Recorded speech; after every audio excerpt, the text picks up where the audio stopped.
اي شيء تشترونه من براند خوخة راح ينطيكم واقي شمس هديه مجانيه. تخيلوا جبت لكم ارخص براند وكوزمتيك داخل مدينه الرميثه. تعالوا وياي خلينا نشوف الاسعار والبضاعه الموجوده عنده. ابو ادم ترى شلعت قلوبنا، صار لها الرميثه شهرين منتظره تفتح هذا البراند.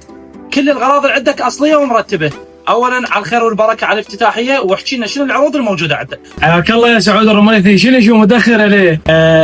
ان شاء الله هنا راح تلقون انسب الاسعار واللي يعجبكم. عطور المكياج كلها انسب الاسعار.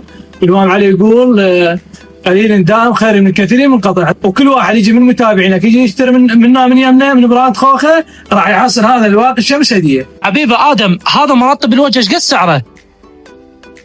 يابا ادم موفر لكم مرطب ب 500 دينار بس. هذا التنتج قد سعره قلت لي؟ 500 دينار بس. هذا مورد للاقدام من شركه كرم، الاصل شرط بس ب 1000 دينار. زين هذا بديل الزيت، هذا بس 1000 دينار. هاي الحمر بس 500 دينار فقط ب 500؟ فقط ب 500. والله عم زين انت جوا السوق.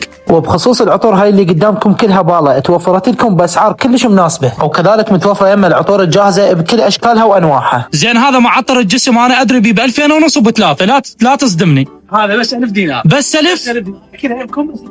زين هاي اصبغ الاظافر ايش قد سعرها؟ بس 500 دينار. بس 500؟ بس 500 دينار. يا ابو العباس انت مظلوم بالرميث.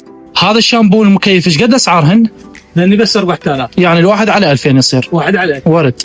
هاي القراصات سعرها على ربع دينار، وهاي اللي يمها هاي على 500. هاي المسكارة بس 500 دينار. العنوان ابد ما يتضيع، الرميثه من جهه جسر حي المعلمين اول محل على ايدك اليمنى، واذا تجي من جهه شارع الاطباء يصير اخر محل على ايدك اليسرى.